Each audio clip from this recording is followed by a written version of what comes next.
Should be any moment. It's okay. Hello, hello, hello, NaNoWriMo. Welcome to our revision webinar. Thanks for writing your novels with us, and now thank you for joining us to rewrite your novels.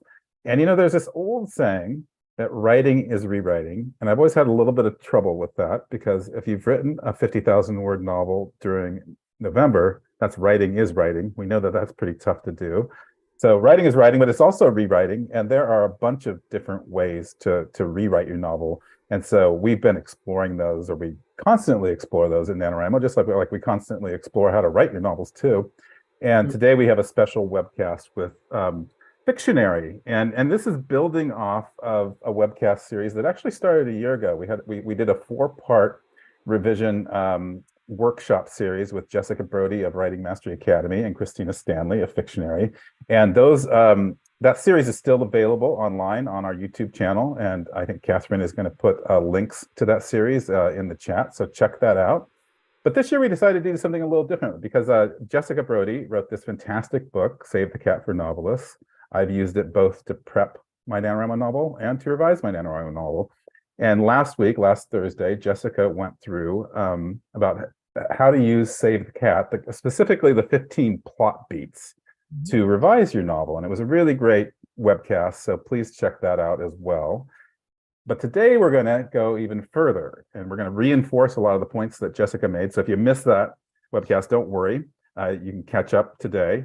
And specifically, Kristina and Shane are going to show us how to use their tool, Fictionary, to kind of support that Save the Cat beat framework in your revising and rewriting. So I'm excited to hear about how that's all going to work. And before we start, though, Fictionary has a special offer for you. They're offering a 14-day free trial of Fictionary Storyteller or Storyteller Premium software.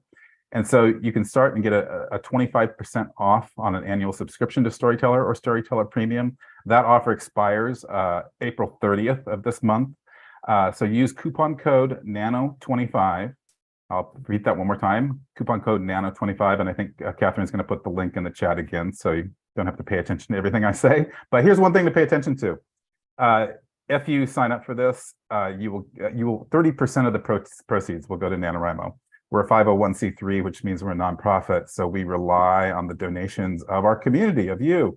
And that helps us put on NaNoWriMo and Camp NaNoWriMo and our Young Writers Program and webcasts like this. So I'd really, really appreciate it if you would either donate to us or buy the Fictionary software, and 30% of that will go to us. So with no further ado, is that how you say it? I'm getting all mixed up. Yes, it's good. With no further ado, something like that. I'm going to introduce Kristina Stanley. And Kristina, you have written novels in NaNoWriMo, right? That is correct, yes. You're a seasoned NaNoWriMo veteran, and you're award-winning author and fiction editor, and you developed this amazing software, Fictionary, which is, I haven't really introduced it, but it's software for creative writers looking to improve the plot, characters, and setting of their novels. And her most recent publication is actually Secrets to Editing Success, the creative story editing method. So she's seasoned in editing and revising as well. And she's joined by Shane Millar, who is a Fictionary Certified Story Coach and the author of the Write Better Fiction Craft Guides. And Shane is also the author of the Myth and Magic and Chosen Vampire Urban Fantasy Thriller series. Welcome. Thank you. Yeah.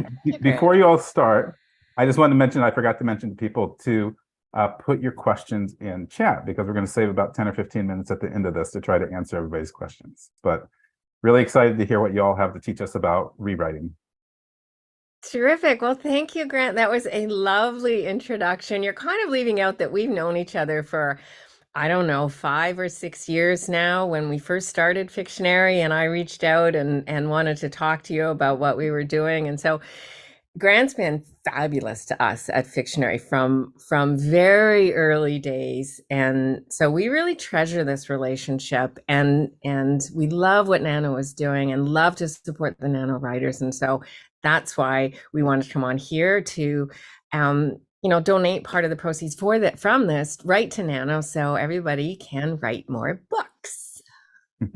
Thanks so much, Kristina. I'm going to tune out and hand it all over to you, and I'll be back for the question period. All righty, sounds great. So, how we're going to do this today, Shane, I'll try and say his name right because I know him really well. Shane and I are going to do this jointly, and Shane's going to go through the theory, and then I'm going to pop over and go into the Fictionary app and show you how to apply that theory within the app. So, we're going to bounce back and forth from theory to practice to theory to practice through the hours. So, save your questions. We're happy to answer anything at the end. Yes, we are. Okay, I will just share my screen. So we're here today to talk about how to perform a story edit. And as Grant mentioned in the introduction, we'll be tying this back to some of the points that Jessica made in her fantastic webcast last week.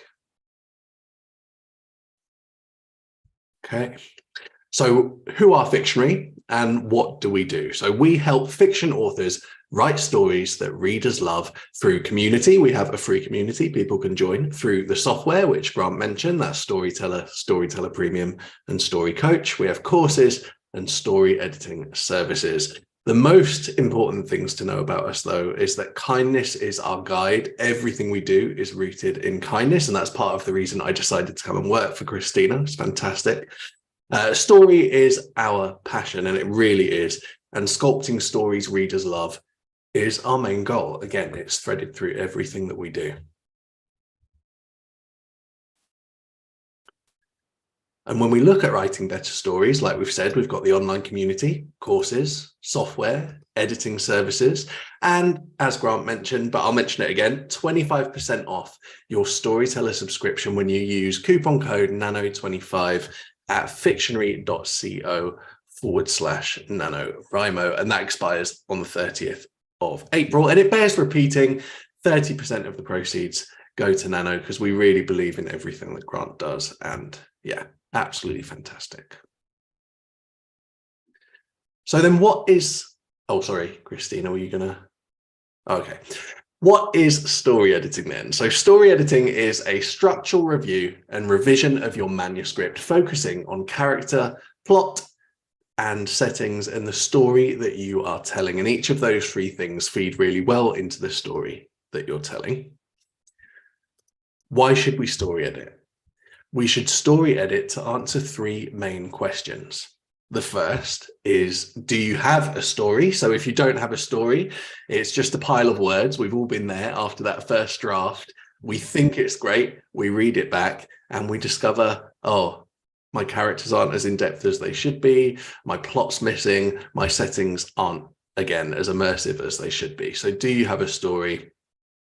What should you change? So as you read through, you will notice things that perhaps need to be changed in your novel. That's a question we need to answer. And also, when are you done? Writers are a perfectionist bunch in my experience. I certainly am. And it's hard to know when you're actually done. So hopefully, Fictionary can teach you when you're done. So before you begin a story edit, one of the most powerful things you can do, because it will keep you so focused on your story as you're editing, that real core of your story, is to create a skeleton blurb.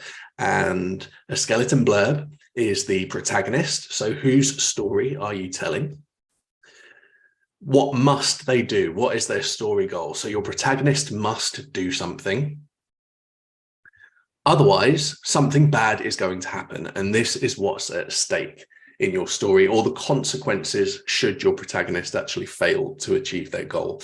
And if you can identify these three things at the top level, you'll really be focused on your story as you edit. And we actually have this skeleton blurb feature built into the Fictionary software, which is fantastic. And you can just keep referring back to it as you revise. So let's have a look at what a skeleton blurb, or how we can pull out a skeleton blurb from a blurb that already exists. So this is from Kristina's book, Look the Other Way. So the blurb for the book is: a year after her Uncle Bobby mysteriously disappears in the turquoise waters surrounding the Bahamas, Shannon Payne joins her grieving aunt to trace his last voyage. Shannon hopes the serenity of the sea might help her recover from a devastating breakup with her fiancé. Sailing their 38-foot catamaran, A Dog's Cat, is Captain Jake Hunter, a disillusioned cop who has sworn off women. While Shannon tries to resist her growing attraction to the rugged captain, she uncovers some dark truths about her uncle's death that might send all three of them to the depths. So, good blurb, pretty good blurb, but what can we pull out of this blurb for that skeleton? So you can see here the protagonist is Shannon Payne. It's clearly Shannon's story. She's the one that's driving the action. Her goal is to uncover dark truths about her uncle's death. That is the thing that she must do throughout the course of the story. If she doesn't do that, if her goal fails, basically all three of the people on the boat are going to be in peril. They might sink to the depths. So we have protagonist, we have her goal, and we have the stakes of that story. So where do you begin? Before you begin, your story edit. So you'd fill out your skeleton blurb, essentially. Once you've gone through and you've identified these things, as I said, Shannon Payne must find out who killed her uncle, otherwise her life is at stake. And if you use this framework, protagonist must, otherwise, you'll easily be able to keep your story on track as you edit. And you'll always be able to refer back to this, because every single scene in your story should be related back to that story goal.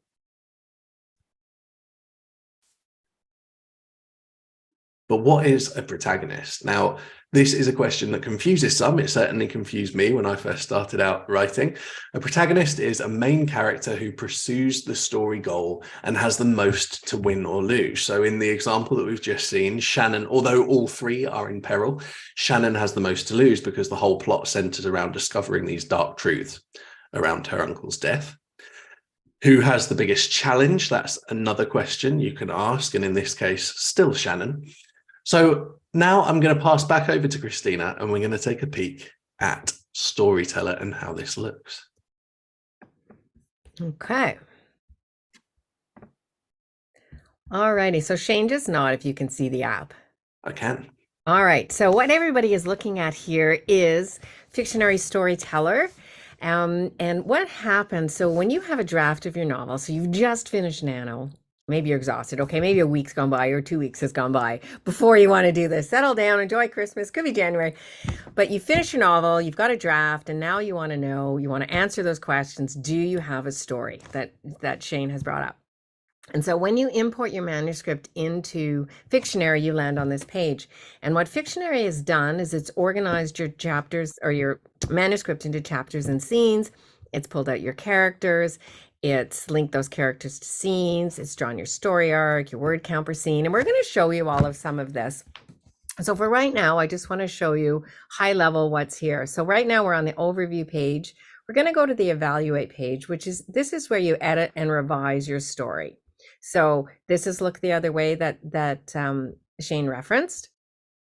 And what he was saying here, so what I want to know now is, do I have a story? And so I've gone through my edit to do this. One thing I want to know is, what's my story arc? That's my big question. So I'm just going to give you a really quick peek at what the story arc is. We're going to come back and look at this. But Fictionary has analyzed my manuscript. The orange line is what my story arc looks like compared to a commercially successful story arc. And so it's pretty close. It doesn't need to be exact. I'm pretty happy with that. Other novels that I've put on of my own, the plot points are way off. And so I knew there was a lot of work to do, but in this case, it's not too bad. What Shane talked about was the blurb though. And so as we go through and evaluate our story and edit it, we want a story blurb. And here in Fictionary, we've got Shannon Payne as the protagonist. Her goal is to find out who killed her uncle, or she will die. And here's the full blurb here. So when I'm editing and I'm on the evaluate page, that's what I'm looking for. So if I'm looking at, for example, what's the purpose of this scene? I want to know if it's related to my blurb, and I'll pull up my blurb. So this is the very beginning of a story edit. I never edit without reading a blurb, whether I'm doing my own manuscript or a writer's manuscript.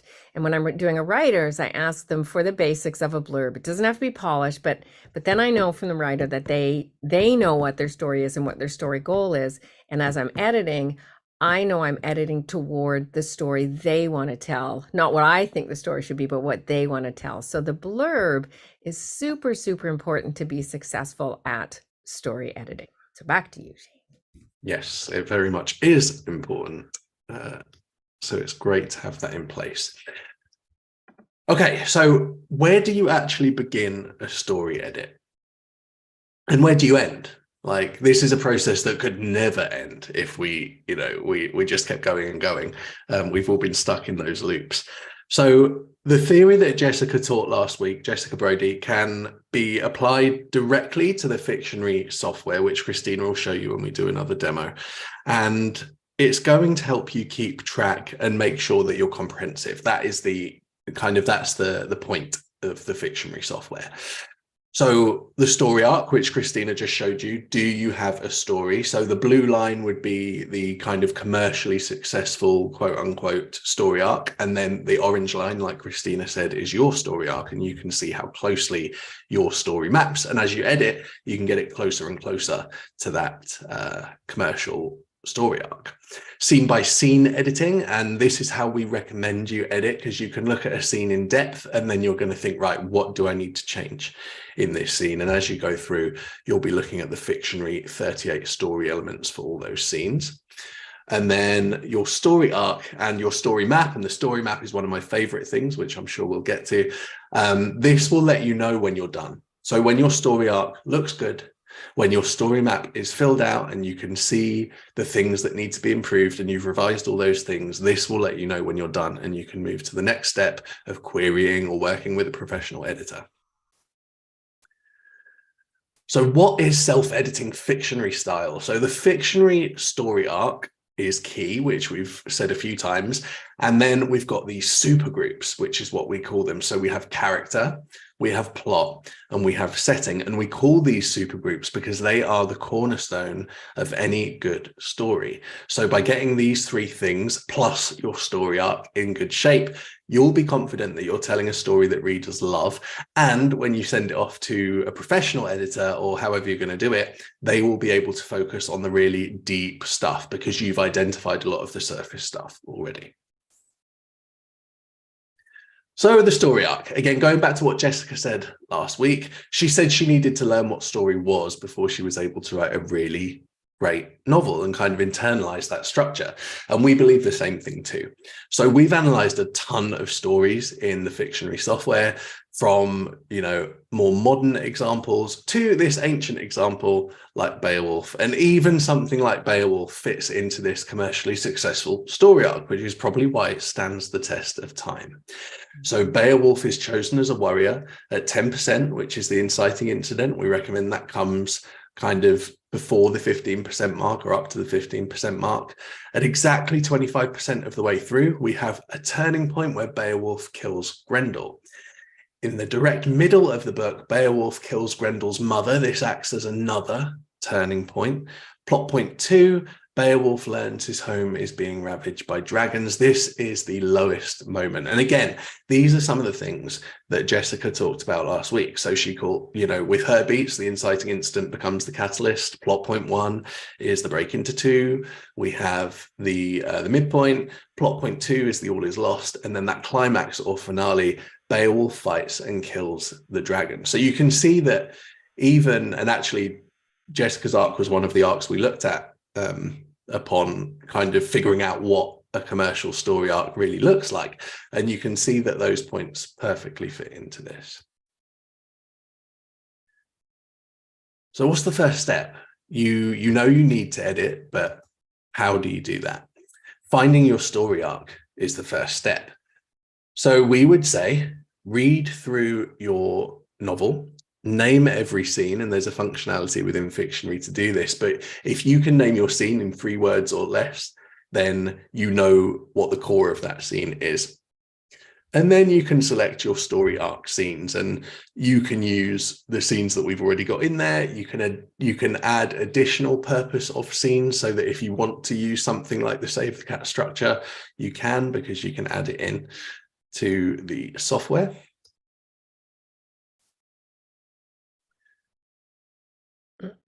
You missed a chart there. Yes. So the inciting incident. We'll go through these key plot beats so we all have an understanding of what they are.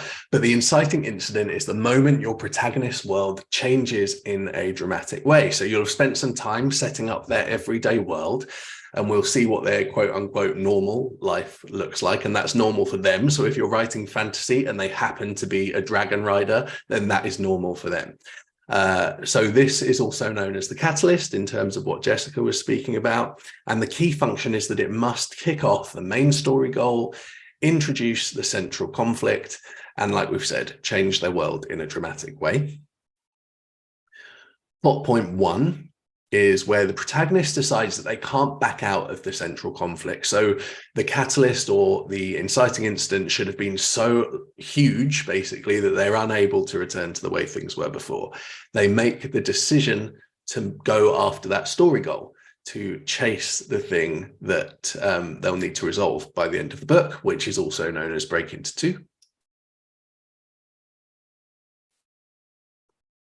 Sorry about that. And the middle plot point, the protagonist moves from a reactive to a proactive state, otherwise known as the midpoint. But this is where a life-changing event must happen, which ups the stakes and, like we've said, shifts the protagonist from reactively responding to plot events in that kind of fun and games beat or the first half of Act 2, and then moving into a proactive state where they are actively pursuing that goal and driving the events of the plot.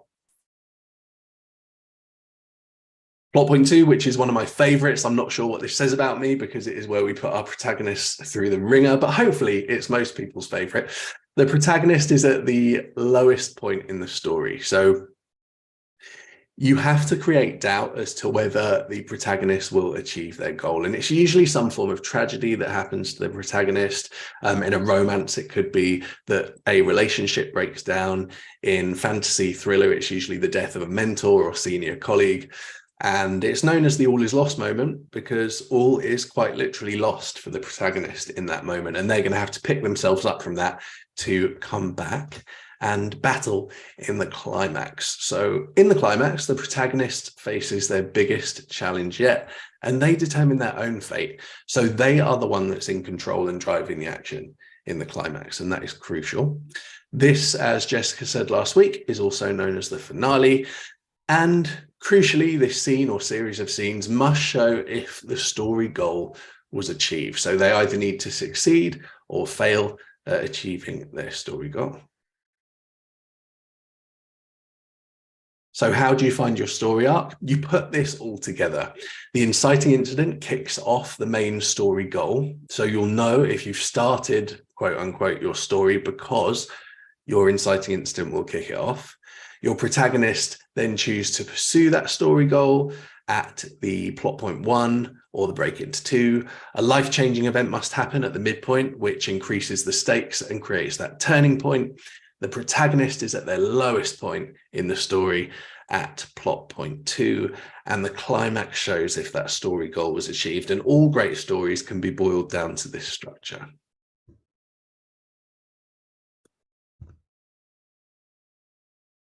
Okay, so how do you find the story arc continued? So you name every scene, and you'll see here this little screenshot of the panel from Fictionary. You'll be able to see that on the left-hand side at all times. So you choose your story arc scenes as you go through, and you can mark that off in the purpose of a scene and switching story arc to yes. You evaluate the scene. You revise the scene if necessary. And then you'll know if you have a story because you'll know whether your scenes, the story arc scenes, fit into that structure. And as I've already said, you can take whatever story arc structure you like. So if it is Jessica's storyboard that she was talking about last week, you can add that in to Fictionary so that when you revise, you can kind of set the shape of your story to whatever works for you. And that's where the artistry comes in. Okay, we're going to go over to Kristina for a story arc demo. Okay, so thank you for all that great info. We're now on the evaluate page of the app. So what Shane says, how do you know if you have a story? So This is gold. If you name your scenes, just read your novel and name your scenes, whether you use Fictionary or not, this will show you what your story is. And after writing a draft, things can be a little messy and confused, and this will really show you what you have. And so what I've done in this novel is, excuse me, I've named every scene, but to make it link back to Jessica's presentation and the beats she was talking about, I've also put the Save the Cat beats here. So the setup, the name of this scene is Shannon Fired. I just put SU for short. The theme stated, I put here. And so as I go through this, I can see all of the Save the Cat beats, and I kind of know where they are now. I know if I have them. And to answer the question, do I have a story? If I don't have the 5 story arc scenes doing what they need, when they need to, there's no story yet. So for example, if I'd written a scene without the inciting incident or catalyst or a novel, I would have just left this. I would have added an extra scene here. You can just add a new scene. I would have added a blank scene and said, write catalyst, because I don't have one. And without a catalyst, there's no story. Or without a climax, for example, that answers the goal. You know, did the protagonist achieve or not achieve the story goal? If that's not in there, the story's not written yet. And that's what we mean by, do you have a story? So on the plot tab here, you can see for the catalyst, the story arc is set to yes. And then I have a drop-down menu here, and I can pick which one of my 5 story arc scenes are here. Fictionary will do its best to evaluate which of your scenes are the story arc scenes. If it's off by too much, it means there's a structural issue with the story and you know you need to work on it. And so when it draws, if you change any of those scenes, you can change it on the evaluate page, and this will redraw for you. If you add scenes, remove scenes, cut scenes, lengthen scenes, this redraws. So the whole time through your edit, you know where you are with the story arc. If you can't remember what your plot point scene is, you can just click the little circle at it and you can go ahead and read the scene, and that'll give you a little memory. Or you might read it and think, ooh, that's not related to my blurb. It can't be plot point 1. I need to figure out what my plot point 1 is.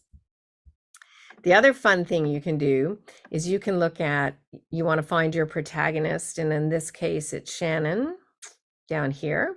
And you can see her first scene is scene 1. And then her last scene, let me just click off here. It's the last scene in the book. So she's in the entire story. And so that's good because she's the protagonist and we want that. So we'll just get rid of that for a second. And then once all of these are tagged in your scene and you know what the key scenes are, so you know what they're doing, you can have a look at your skeleton synopsis. And what the skeleton synopsis is doing, it's using the story elements to outline what your story is from beginning to end. Over here is just a pretend version of where I would write my full synopsis. And here you can see the inciting incident. It happens at 6% in, so that's pretty good. Plot point 1 is 18, tiny bit early, but not bad. It's somewhere between, usually it's between 20 and 30%. But as I revise my novel, this number is going to change. The middle's at 49, so yay, that's really good. Plot point 1 is at 70%, climax at 96, getting a little tight for resolution. So I would keep an eye on my story at this point to make sure that I've left enough time for a satisfactory resolution. Okay, I'm going to send it back over to Shane. Awesome. Okay, so the next thing we need to know then is, what is a scene? A scene is a section of your novel where a character or characters engage in action or dialogue. And within your scenes, you're going to have all of those 3 supergroups that we spoke about earlier, which are the characters, the plot, and the setting. So vitally important. You've got your story arc. So the second step is to name the Save the Cat beats. And we can do that by using the purpose of a scene. So just like Kristina showed you on the sidebar there, you can name them as you write, but you can also add your own custom fields to the purpose of a scene so that you can add in those key beats. Are all the beats covered? So that's what you need to look at too. Do you have all those story beats in your novel? And are they balanced? So do they occur at the right times? We often find if a midpoint occurs too early, then that kind of first half of the second act feels rushed. If it occurs too late, I think Jessica mentioned this last week, actually, if it occurs too late, then everything feels slow up to that point. So yeah, you need to make sure they occur in roughly the right place. And we say roughly because I don't know if you've ever tried, but it's pretty hard to get a midpoint at exactly 50% in a novel. So the third step, key characters. Characters are some of my favorite things. You need to know, are they introduced in the setup? So have you introduced the people that are important to your protagonist in that everyday world, that setup portion of the novel in the setup? Is there a description appropriate? So we would, like here, you might watch out for repetitive description. Do you always describe a character's clothes when you introduce them, for example? Then you might want to try introducing your next character in a different way. And you can make a revision plan when the answer is no. So if you think, oh, actually, I could do better here, that's something you'd want to make a note of and then use that in your revisions. The fourth step, you can use the scene cards in Fictionary to give your scene a name, to give your scene a middle. So much like that global story arc that we spoke about, remember the midpoint is kind of a turning point that increases the stakes for the protagonist. Now, each scene will be structured like a mini story. In essence, that's all a scene is. So it's still going to have a middle where something happens to shift the tone of the scene and increase the stakes for the protagonist. And that's going to be really satisfying for your reader. And again, climax, so much like the full novel, your scene is going to have a climax where that scene goal is either resolved, as in they succeed, or they fail. Usually it's fail in these scene goals because we don't want to make things too easy for our protagonist. So if you look at something like The Hunger Games, Katniss is constantly failing. Like every decision she makes leads to yet another failure until that midpoint shift where she starts making some successful strides. I'm going to go back over to Kristina for another demo. Okay, thank you. All right, okay, so we're still here on the synopsis. I'm going to pop back over to the evaluate page. And here, what Shane was talking about was the purpose of a scene. So on the plot tab here, we can see the purpose of every scene. So if I start at the first scene, I've added all of the Save the Cat beats in here. You can add any kind of purpose. So I don't know, I have build suspense, it's already there, but you can add anything you want. So if you're following the 4-act structure, if you're following the journey, I've just forgotten the name of it, it's terrible, but you know what I mean, all of the different story structures, you can put in whatever beats there are, because Fictionary has narrowed all of the different structure types from those down to 5 key plot points. And so you can put any of the ones around it here. And so when I'm naming a scene, I just name this one setup. And here, these are all set up. When I get down to the catalyst, it switches here to the inciting incident. Then I get to the debate sequence. So I've put debate here, but I've also put debate as my purpose. And so this is now, I've named all my beats to see how I'm doing against the Save the Cat beats. Then I just click here and I'm going over to a plot insight. And here, this is the purpose of all my scenes. So I can see over here, setup. Oh, here's where my theme is stated, setup. And Jessica talked about theme stated, and she mentioned, another character should really state the theme. Here's the inciting incident or catalyst, the debate sequence, and so on. So you can see the whole thing play out in your book. And here you can see how many scenes are in each of the beats. So 26 scenes. There's clearly close to 100 scenes in this book. So 26% of the scenes are fun and games. 21% are bad guys close in. The finale is 18. The debate sequence is 12. Dark Night of the Soul, 8. Setup is 6. And then we get into the single beat scenes, and these are all just 1. So you can then look at what that means against the Save the Cat beats and figure out how you're doing and what revisions you need to make. The other thing that Jessica talked about last week is, I'm going to go over to the character insights, and she talked about having your key characters come in early. So if I look at scenes per character over here on the left, this is showing me there's 34 characters in the book. The minimum number of scenes a character is in is 1, and the maximum number is 87. And luckily, that's Shannon, who's the protagonist, so she should be in the most number of scenes. Sometimes this will show the wrong protagonist is chosen because somebody else is really running this story. This is the order that the characters come into the book. And so I look at Shannon, Debbie, Jake. These are my main characters that are driving the story. So now I want to know, do they come in early enough? If I go now over to the story arc, I can pick those 3 characters. So that was Debbie, and then Jake, and where is Shannon? There we go. Okay, and so you can see Shannon comes in here, Jake is here, Debbie is a little bit before. So I've got all of my key characters in before the inciting incident, and these 3 are there right till the end.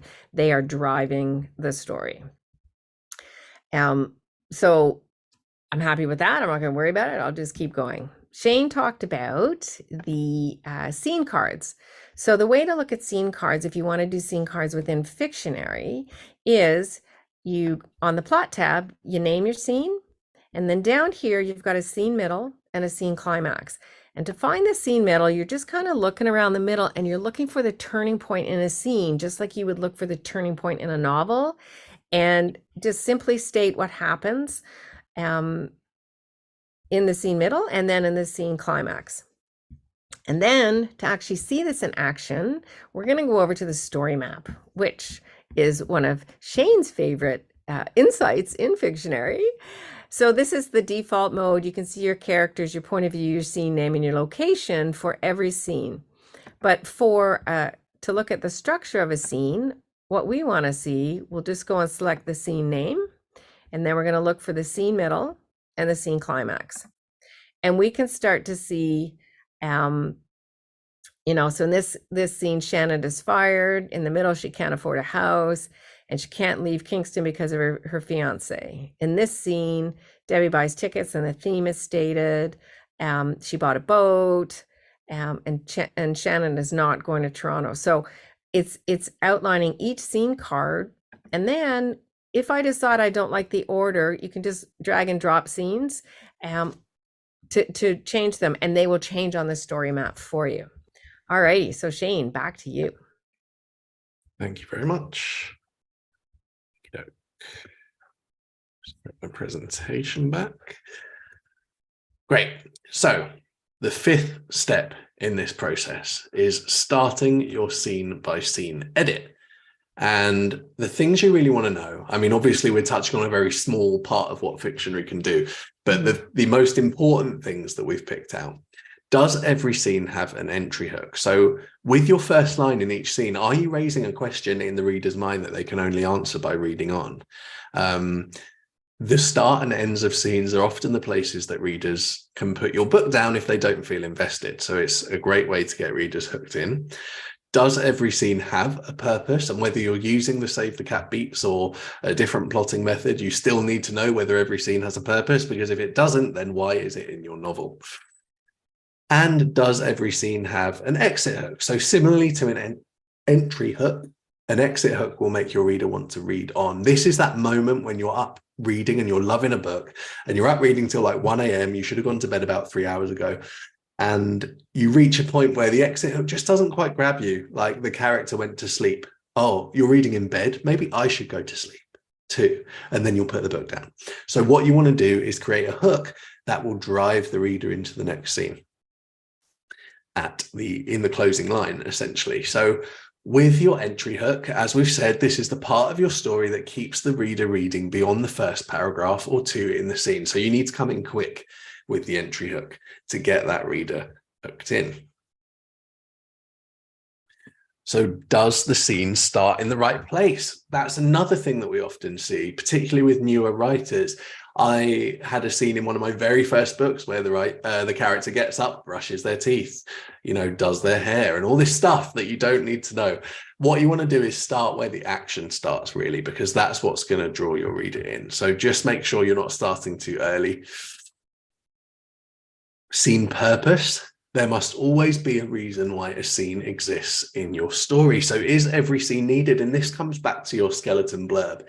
If you cannot relate your scenes back to that overall story goal or the overall skeleton blurb, then it might be an indicator that that scene doesn't belong in your novel. These are kind of some of your sitting and talking scenes. So if your characters are just sat around talking about nothing much, you might want to spend a load of time with your characters, every minute of every day, but your reader doesn't. So we need to know whether that purpose links back to your overall story goal.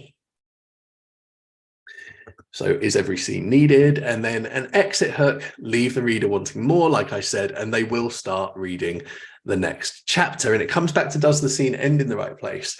Often on a first draft, I will find that I can cut the last 2 paragraphs of a chapter or a scene, and actually I should have ended 2 paragraphs earlier because that's where the hook is.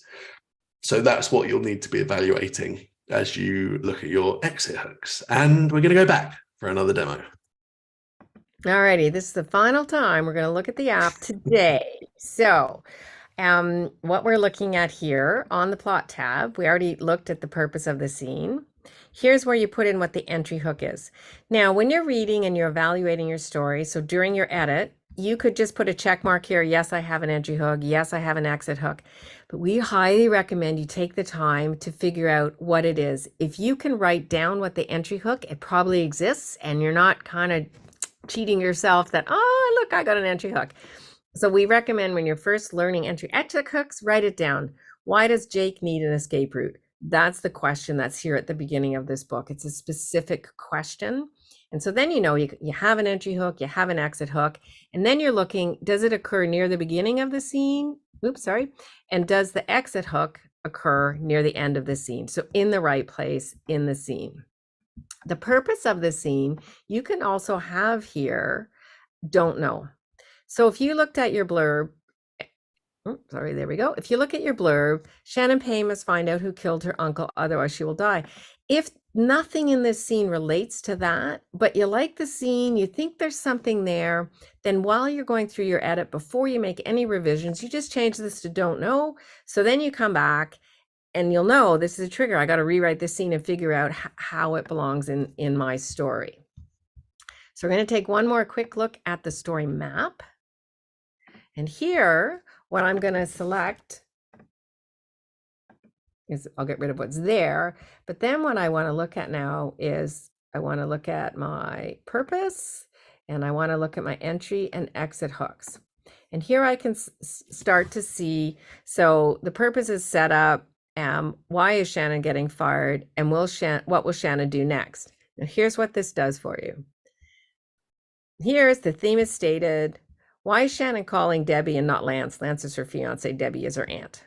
And here, what is Shannon going to do next? So did you see what I've done here? What is Shannon doing? What will Shannon do next is what I wrote when I thought, oh, that's a good exit hook. Oh, what is Shannon going to do? It's the same exit hook, 2 scenes in the row. So this tells me that's a problem, kind of repetitive. It could be way better, and I need to go back and rewrite this scene. So this is scene 3. So on the evaluate page, here we also have notes. And here you can put whatever notes you want for a scene. So I start right at the beginning. I just put my blurb here and reread it when I first start. Then I have an overall revision list. And as I go through each scene, I do story level revisions, scene level revision tasks. And as I fix them, I put a strike through that I know I've done it. And this helps me keep track. Some of the things I need to keep track of will be right here. So for example, if there's no tension in a scene, I put X here. And then I know I don't have to write anything down except that there's no tension in the scene, but it does relate to the purpose. So I want it in the story. So I need to come back and revise it. And so by going through all of these, you look at, we have 38 story elements. If you want to start smaller, you can turn advanced off, it goes down to 15, you get a shorter list, and that will give you a good solid pass at your book. If you're like super duper in depth, which is me, you can do all the story elements. But the real goal here is that you end up with a solid revision plan. And as you make your changes over here, this is where you do all your actual text work, all of the insights update, and then you can see, do you have a story? And that's the question we truly want to answer. Yes, it is, for sure. Okay. So how do you know when you're done? And this, like I said, this is a question all writers ask themselves because we never think we're done. But you have made a revision plan during editing. You've revised your scenes and your structure using the 38 story elements. And obviously, we couldn't go into every single element today. We've just shown you a very small selection of what those are. And your story arc is strong. So if you've revised all your scenes, your structure, you're confident that you've got those things like exit hooks, entry hooks. We didn't touch on setting, but you're confident that you've got sensory information in your scenes. You've used enough sight, sound, smells, tastes, and feelings, then that's great. Your story arc is strong. So you've brought it closer to the commercial story arc. You know it's strong. That's probably when you know you're done. And the thing about Fictionary is that it gives you those visual insights that you can't get. Like, I worked with editors before this and I couldn't get these visual insights. I didn't know that my story arc was strong. I couldn't actually see it in a graph, but you'll be able to see it. So that will help you to know that you're on the right track. Okay, so I just want to talk about my thing because I am the Community and Customer Success Manager at Fictionary. So we have a free online community where you can connect with other writers and story editors. You get your questions answered by Fictionary Certified Story Coach editors. You can access free live editing classes presented by editing experts. You can even enter your novel into the 2023 Fictionary Book of the Year Award. We've just announced our winners for last year and they are super stoked. So that is for unpublished novels, by the way. And you can join at fictionary.circle.so, completely free. And all of those live free classes are fantastic. And we have guest speakers from industry experts. Yeah, I'm not going to bang on about the community too much because I could talk about it forever because it's my thing. But it's a great resource, so do come and check it out. And if you want a really in-depth look at story editing and everything that Fictionary can do, then you can get the Secrets to Editing Success book by our very own Kristina Stanley and Lucy Cook.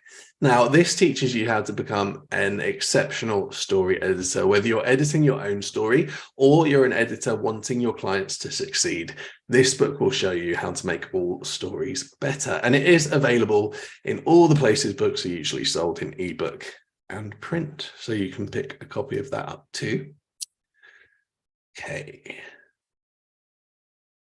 And just another quick mention of the special offer, 25% off a Storyteller subscription using the coupon NANO25 at fictionary.co/NaNoWriMo, expires on April 30th.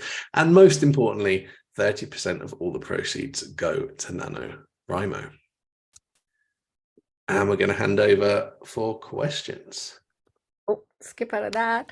Hi, Grant. So I just want to say that the discount applies to both our monthly and annual.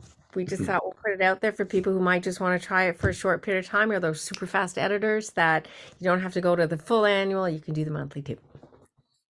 Thanks so much, Kristina, and thanks, Shane. That was a wonderful presentation, and we have a lot of questions here. So I'm gonna jump right in. And the first one comes from Leah Blue, who asked, after we import our manuscript, does the AI actually separate out things like scenes and characters, or do we have to input those into Fictionary ourselves? It separates them out. So all you need to do when you've written your draft, start each chapter with the word chapter, put a scene break character in between scenes, like a little star, 2 stars, a tilde, whatever, and Fictionary will go through and organize it. It will then scan your manuscript and pull out character names. It's not 100% on it. It's natural language processing. So names like Virginia, state, cigarette, woman's name. So then it's trying to look in a sentence. Is it actually a name or not a name? And so it can get a little, it's hard there. Or fantasy novels where names are just made up. Then it's truly just looking at where it's in a sentence and stuff. So you have to do a little massaging of the character list after it's imported. It will give you, we didn't show you, but it'll give you a full word count per scene. So you can see every single scene, which is just such good information when you look at the balance of your scenes, and are your story arc scenes the right word length compared to the scenes around them? Do you have mostly 1,000 word scenes and there's one scene with 5,000? It jumps out at you and you think, maybe that's an issue. Or do you have too many chapters or scenes in a chapter? It'll glaringly come right out at you, and those are easy fixes of, I'll just retheme that chapter and break it into 2 chapters or something. Cool. This next question, I think it hits on what I was saying in the introduction, that people have different expectations or interpretations of rewriting and revising. And so Alexander Baginski asks, I thought we were talking about editing, but this is all about plotting. Shouldn't that have been done already before you start editing? And this was asked earlier in the presentation, just so you know. It's a great question, because here's the thing.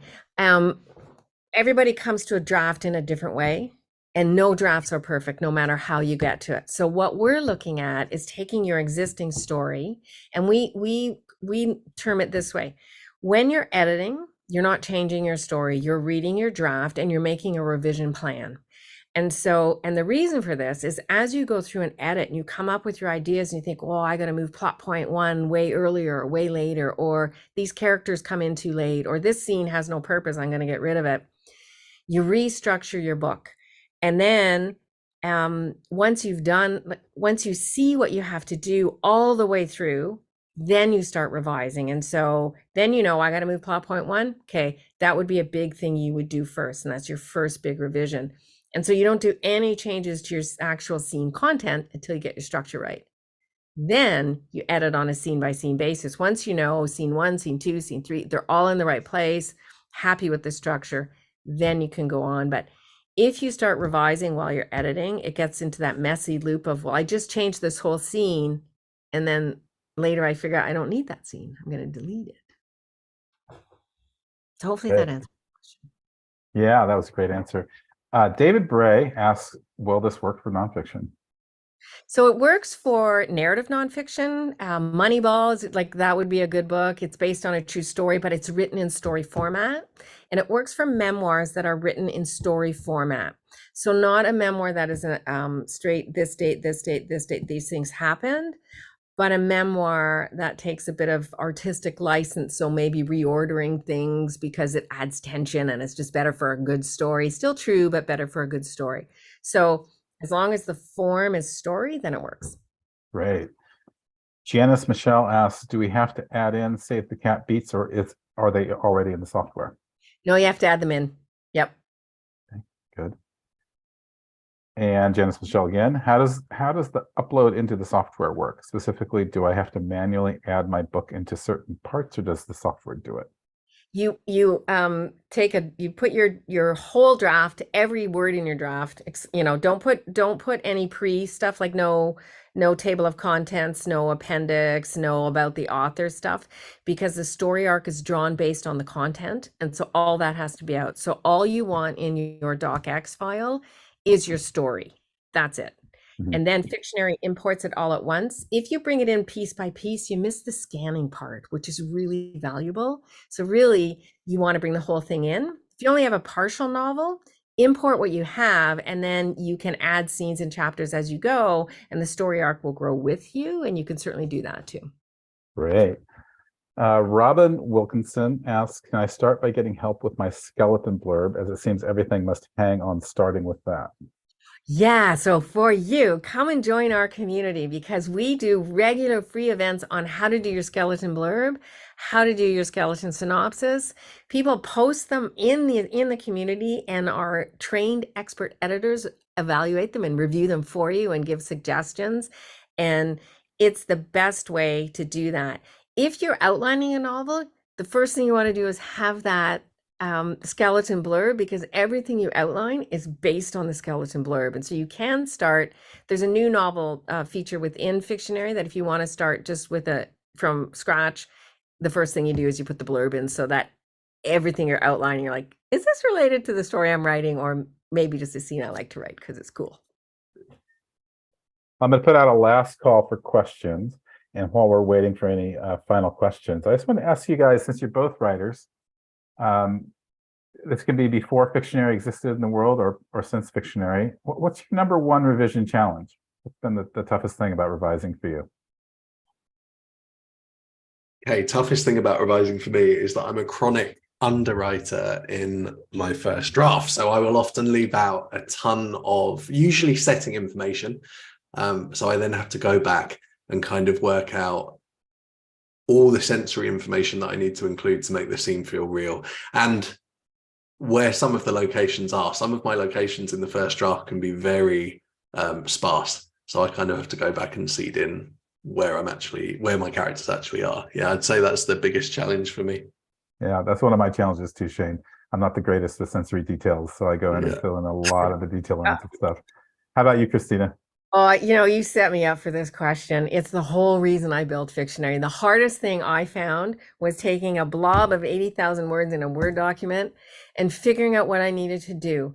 And how did I know what went in a scene? And I had all these books, and you need these entry hooks, you need exit hooks, and you think, I can't keep track of that. And I found that really frustrating. And so I built this huge spreadsheet thing, of massive spreadsheet, that I put in all my scenes and all this information and all the story knowledge I had, and then made it draw my story arc. It was crazy, but that was the seed for creating Fictionary. And so I figured, wow, if I find this so hard, other people must find it hard too. And so I built Fictionary to solve my hardest editing problem.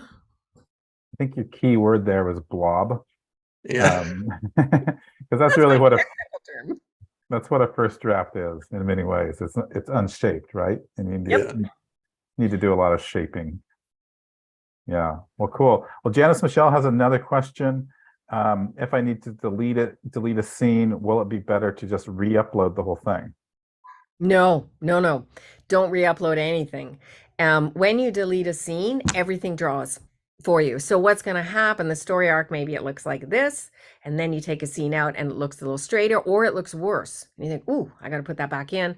Or you just want to move this scene. So you don't, once your manuscript is in there, you want to keep revising there, because every one of those insights we showed you, characters per scene, scenes per character, the purpose of a scene, they all redraw for every change, including deleting and adding scenes. And then are you getting closer to what you want or farther away?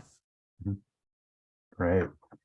Robin Wilkinson has another question. I think this will be the final question today. Wants to know, how do I join the community? Shane. Yes, so you can join the community by going to, if you go to fictionary.co/community, you'll go to a landing page. There'll be a huge button that says join the community, and do that. So yeah, fictionary.co/community. And it's all about kindness. So come and join, because it's like the people in there, we're just over 1,600 members now. Yeah. And it's super active. Lots of talk about stories, lots of writers helping each other. People are finding beta readers through it, finding editors through it, practicing writing blurbs together. There's a fantasy writing group today. There's romance writing group, whatever your genre is, there's people there who love writing. And we keep it, seriously, kindness is the thing, that to be in the community, you have to be kind, and then it makes it really fun. Sounds like a good principle for community. Sounds very similar to the NaNoWriMo community as well. I know. So thank you for spreading kindness and creativity, and thank you for being here to help us learn how to revise with Fictionary. So thanks so much, everybody. Everybody check out the offer that Kristina and Shane mentioned, and remember, 30% goes to NaNoWriMo. So thank you for supporting NaNoWriMo as well. Okay, you're welcome. Thank you for hosting us today. That was really fun. I always love coming on Nano. Yeah, it was great. Thanks so much. Likewise. So great to see you all. So everyone, good luck with your revisions. And you know what? You can sign up for camp and revise in camp too. Just a Do it. reminder. Yeah, Yes. do it. Goal on a deadline is a powerful thing. Yes.